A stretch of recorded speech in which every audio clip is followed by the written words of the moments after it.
TMC knowledge में आपका स्वागत है। आइए देखते हैं फ्रांस की क्रांति के सामाजिक कारणों के विषय में। इसके पहले हम लोगों ने देखा था फ्रांस की क्रांति कैसे हुई और आखिर उसके राजनीतिक कारण क्या थे।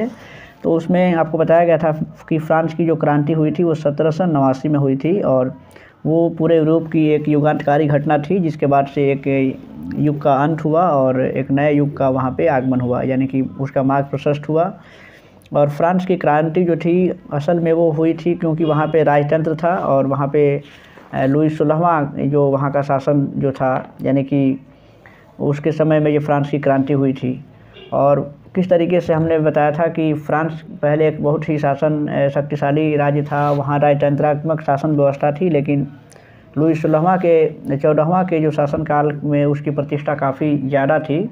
लेकिन उसके बाद से जो लुई 16वां जब गद्दी पर बैठा तो वो एक काफ़ी निरंकुश और अयोग्य शासक था और फिजूलखर्ची वो ज़्यादा करता था, और जिससे क्या हुआ कि वहाँ की अर्थव्यवस्था काफ़ी चरमरा गई। और वो जो है और लुई 16वां की जो पत्नी थी वो भी राज कार्यों में काफ़ी दखल लेती थी, जिसके चलते वहाँ अराजकता की स्थिति आ गई और जो मध्यम वर्ग था उस पर काफ़ी करों का बोझ पड़ता गया और अंततः वहाँ के लोगों में असंतोष फैला और अंततः वहाँ के लोगों ने क्रांति का बुगिल फूंक दिया था उस निरंकुश राजतंत्र के खिलाफ। तो अब उसमें सबसे जो ज़रूरी चीज़ें हैं कि अब उसमें हम देखेंगे उसी के सामाजिक कारणों के विषय में कि फ्रांस की क्रांति का सामाजिक कारण क्या था। तो देखिए, फ्रांस की क्रांति के सामाजिक कारण को समझने से पहले वहाँ के पहले सामाजिक व्यवस्था को समझना ज़रूरी है। देखिए, यहाँ पे हम बुक का सहारा इसलिए ले रहे हैं कि चूँकि इसमें जो भी लाइन जो दिए गए हैं वो काफ़ी इंपॉर्टेंट हैं, तो एक एक लाइन को अच्छे से समझना काफ़ी आसान भी होगा और इससे चीज़ें ज़्यादा स्पष्ट हो जाएंगी, ज़्यादा क्लियर होगा। तो वहाँ की सामाजिक व्यवस्था के विषय में जानते हैं कि फ्रांस का जो समाज था वो 3 स्टेट्स में बटा हुआ था, यानी कि 3 श्रेणियों में बटा हुआ था, आप कह सकते हैं। प्रथम स्टेट में पादरी वर्ग था और जिनकी संख्या लगभग 1,30,000 थी, जबकि दूसरे स्टेट में जो दूसरे वर्ग में या दूसरे श्रेणी में कह सकते हैं कि अभिजात वर्ग था और जिसमें लगभग 80,000 परिवार थे, या ये कहें कि 40 लाख वो व्यक्ति थे। 80,000 परिवारों में लगभग 40 लाख व्यक्ति थे। और ये दोनों ही जो वर्ग थे, यानी कि प्रथम स्टेट और द्वितीय स्टेट के जो वर्ग थे, तो वो करों से मुक्त थे, यानी कि उनको किसी भी प्रकार का कर नहीं देना पड़ता था, यानी कि किसी भी प्रकार का टैक्स नहीं देना पड़ता था। प्रथम और द्वितीय जो स्टेट में लोग थे, यानी कि आप देख सकते हैं यहाँ पे कि प्रथम स्टेट में पादरी वर्ग थे और द्वितीय स्टेट में अभिजात वर्ग थे। इन दोनों को किसी भी प्रकार का कोई भी टैक्स नहीं देना पड़ता था, ये सभी प्रकार के करों से मुक्त थे। उस समय फ्रांस की जनसंख्या लगभग 2.5 करोड़ थी और फ्रांस की कुल भूमि का 40% इन्हीं दोनों के पास था। आप यहाँ पे देख सकते हैं डायग्राम से भी कि यहाँ पे देखिए, यहाँ प्रथम स्टेट में पादरी वर्ग था और द्वितीय स्टेट में कुलीन वर्ग था, जिसको अभिजात वर्ग भी कहते हैं। अब आगे बढ़ते हैं, इसमें देखते हैं कि यहाँ पे कि 90% जनता जो है वो तीसरे स्टेट में थी, यानी कि तीसरी श्रेणी में थी। यहाँ पे देख सकते हैं कि 90% जो यहाँ की जो आबादी थी वो तीसरे स्टेट में थी। यहाँ पे भी आप देख सकते हैं, देखिए इस डायग्राम को भी आप समझ सकते हैं यहाँ पे कि प्रथम स्टेट में पादरी वर्ग हैं, द्वितीय स्टेट में कुलीन वर्ग था और जो तीसरा स्टेट था, यहाँ पे देखिए तीसरे स्टेट में जो थर्ड स्टेट में थे वो बड़े व्यापारी थे, व्यवसायी और शिक्षित वर्ग थे। किसान और शिल्पी भी इसमें थे और इसके साथ साथ छोटे जो किसान, नौकर और मजदूर, ये सभी जो है कि तीसरे वर्ग में थे, यानी कि उनकी संख्या अच्छी खासी थी। यानी कि कुल जनसंख्या की 90% जो आबादी थी वो तीसरे स्टेट में थी। अब इनके पास जो क्या था, यानी कि जो तीसरे स्टेट में जो लोग थे उनके पास कोई विशेषाधिकार प्राप्त नहीं था, यानी कि राज्य की तरफ से उनको कोई भी विशेष अधिकार उनको प्रदान नहीं किए गए थे।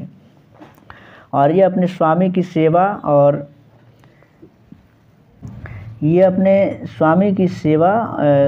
और स्वामी के घर और खेतों में काम करना, सैन्य सेवाएं देना, यानी कि सैनिक के रूप में सेवा देना अथवा सड़कों के निर्माण में सहयोग देना और इन सभी कार्यों के लिए बाध्य थे। उनको बाध्य किया जाता था कि ये जो तीसरे वर्ग के जो लोग हैं ये अपने जो वहाँ के जो बड़े लोग थे उनकी सेवा करेंगे और वे उनके घरों और खेतों में काम करेंगे, वे सैनिक के रूप में अपनी सेवा देंगे, सड़कों के निर्माण में सहयोग देंगे और अन्य बाकी भी काम करेंगे। उनके लिए उनको मजबूर भी किया जाता था और उन्हें सभी प्रकार के कर, यानी कि देखिए क्या है, उनको सभी प्रकार के टैक्स भी देने पड़ते थे।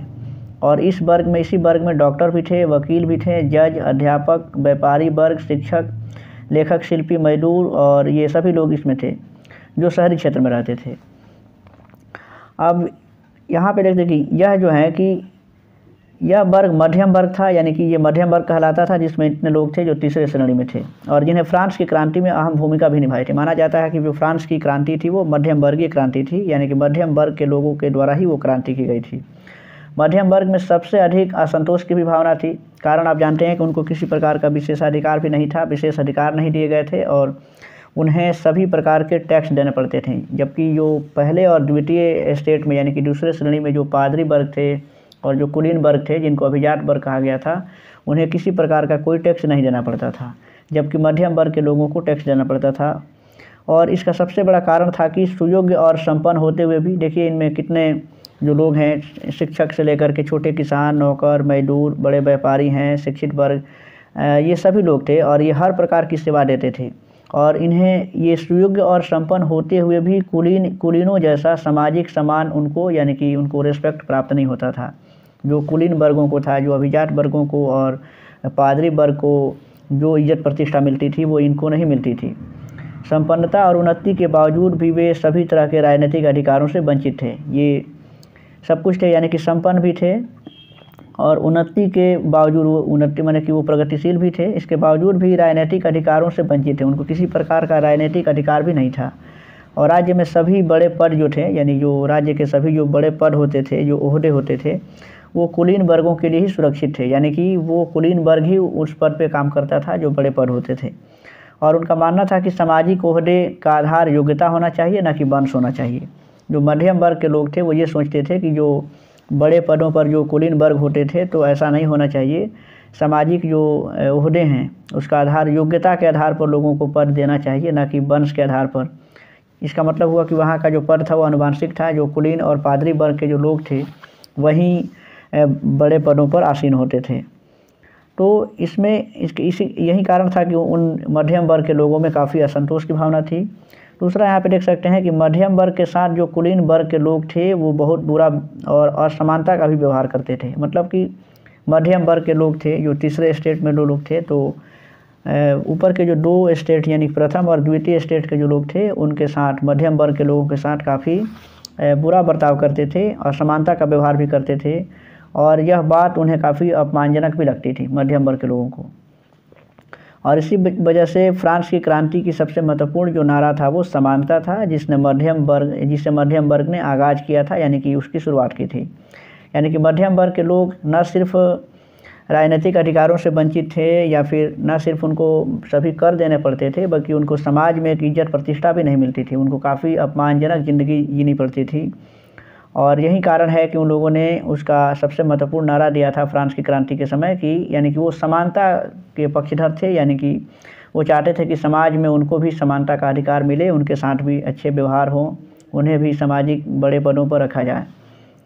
और फ्रांसीसी समाज में सबसे जो दयनीय स्थिति थी वो कृषकों की थी, माने किसानों की स्थिति सबसे दयनीय थी और उन्हें अनेक प्रकार के टैक्स भी देने पड़ते थे और बावजूद इसके कि वो सभी काम भी करते थे, उनको राजनीतिक अधिकार भी नहीं थे और उनकी स्थिति भी दयनीय थी।